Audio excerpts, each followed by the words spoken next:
So as I was reading through the comments of the last community post, someone named the Zoke asked me to make a video where I go through all the heroes and name one thing I'd change about them, whether it be balance wise or just something fun.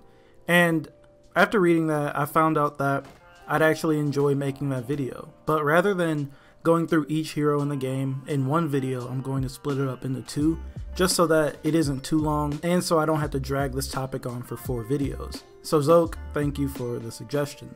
Now we're going to start off with the Samurai and work our way down to the Wu Lin in no particular order. Everything I suggest won't really be optimal changes or anything, but things that I just want to see.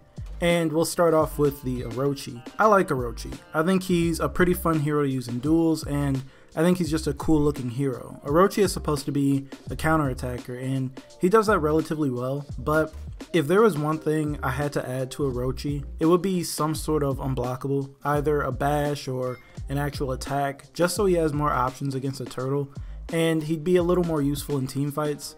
I'm leaning towards an unblockable attack rather than a bash, not because of its utility or anything, but because it'd be flashier and flow a little more.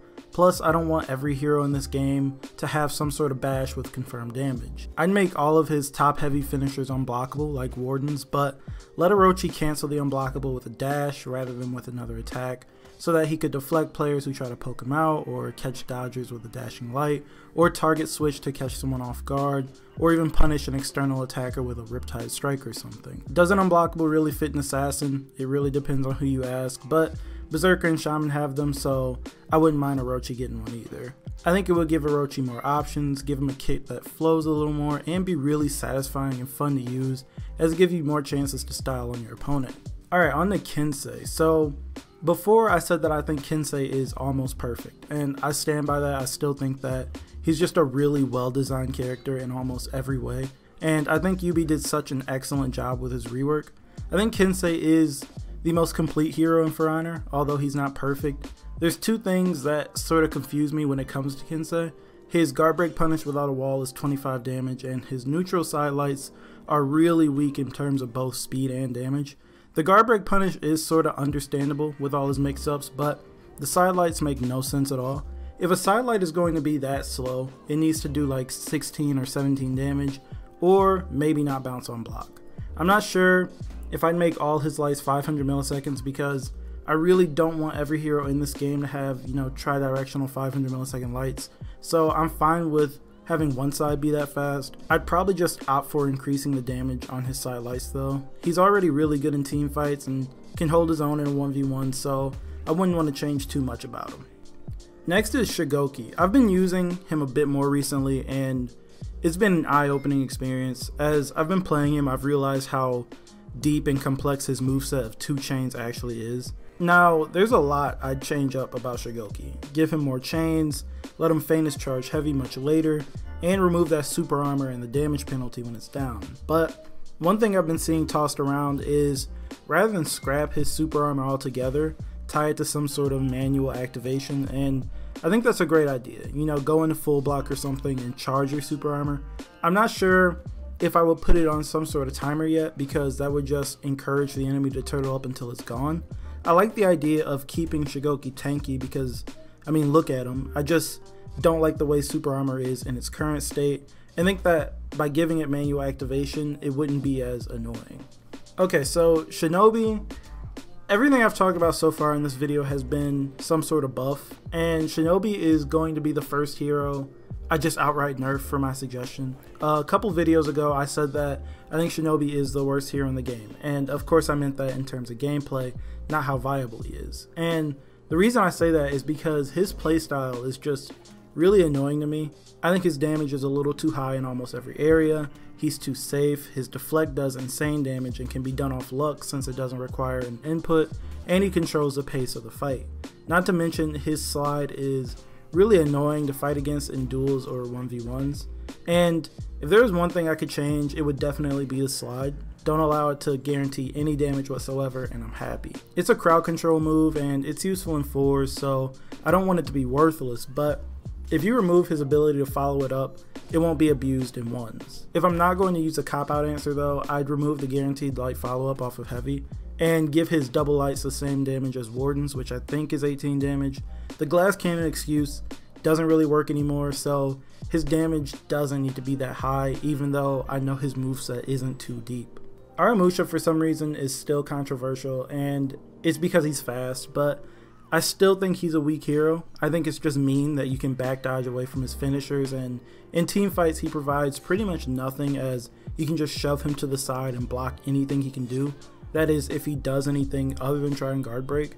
Something I saw like a year ago has stuck with me for a while, and it's that Orochi should be able to access his blade blockade attacks from neutral. I'm thinking maybe let him hold his blade blockade at the cost of stamina, like how other full blocks work, while maybe taking stamina at an increased rate since he has a bunch of options from it. If someone hits him while blocking, the kick and the ring the bell are guaranteed, and if no one attacks him while it's active, Orochi could choose what he wants to do. Light attack for ring the bell, guard break for a kick, and of course heavy for his heavies. And if not allow that, at least allow him to have ring the bell from blade blockade if no one hits him, as a sort of command grab to put some pressure on his opponents. Now, Naboo is a hero that I hardly ever talk about, and it's not because I think she's perfect or anything, but just because I hardly ever think about using the hero. I like her style though, but her big problem is that she has a tough time attacking a turtle in a 1v1. In team fights, she's great. If there's something I'd love to see happen, it's to have Yubi do something with her swift recoil, because I think they could do something cool with it, but I think allowing her to attack is more important. Her defense is already great anyways, with hidden stance being so good, despite it obliterating her stamina. I'm having a tough time picking just one thing to change though, so I'm going to mention two things. I'd speed up a light attack in her hidden stance, the top one like Shaolin's, and make her side heavies out of hidden stance undodgeable, just so she has some more pressure. But that would make hidden stance an even better tool than it is now, so we'd have to nerf her hidden stance a little bit, so how about making it completely vulnerable to guard breaks? I do think these changes would make her a hidden stance first hero, but I really want to avoid just making every hero faster or more reliant on bashes. So that was all the samurai heroes, so now it's time to move into the Wu Lin. These were a little more difficult to make a decision on because admittedly, I've had a lot of time to think about the samurai heroes. So let's start off with the hero I mained for a while, Tiandi. I think Tiandi is the least talked about Wu Lin hero because he's not too bad to go up against as long as you're awake and paying attention. Now, from a design standpoint, I would at this point just remove female Tiandi's voice lines or change the voice lines entirely. Gameplay wise, I would have said give her some more iframes on the dodge heavies, but they already did that. So the only other thing I'd want to see adjusted on him is to allow his dodge lights to start the armor on block a little bit earlier. I know it's minor, but I think Tiandi is actually in a pretty good spot right now, especially after his small buffs. Next, let's talk about the most popular Wu Lin hero, Jang Jun. Now, Jang Jun has gotten quite the reputation and is easily the most talked about Wu Lin hero. There's a few things I'd change on JJ, most importantly fixing his animations so they won't look so strange and feel so weird. But other than that, the one thing I'd change is his overall damage output. Yubi said they're going to look into it, which is great, as I think dropping some of those numbers will make a lot of people happy. Drop the damage on the zone, the finishers, maybe the openers a bit, especially on the lights, and that's mainly just because I'm not a big fan of high damage lights, and I think a lot more people wouldn't really mind Jang Jun. Shaolin is interesting because it looks like he's becoming more accepted as time goes on.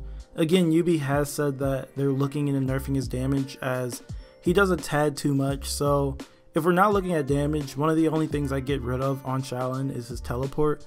This is the first and only time I'll mention a feat in this video. I feel like the teleport just doesn't really have a place in this game, not because it's broken or anything or too strong, but just because it's so jarring. You can't really make up an excuse for this. There's nothing that Yubi could say to make me believe that the Shaolin could teleport. No other hero also has this sort of mobility.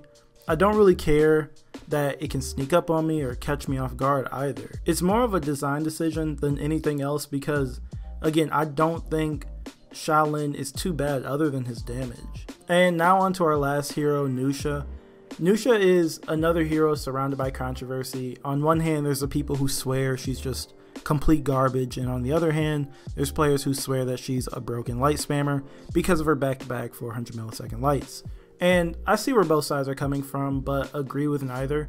Traps, do damage when they land, but they're easy to avoid. And 400 millisecond lights are just annoying, especially back to back.